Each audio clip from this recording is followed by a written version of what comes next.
Hi!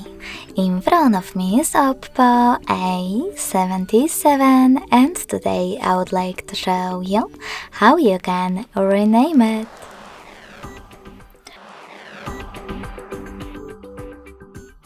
First of all, go into Settings and scroll down to access About Device.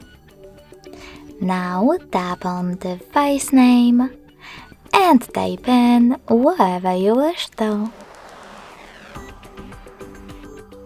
When you're ready, click on Save.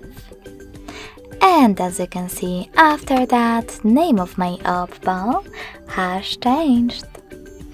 Thanks so much for watching. If you enjoyed this video, smash that like button, comment, and definitely subscribe. Bye!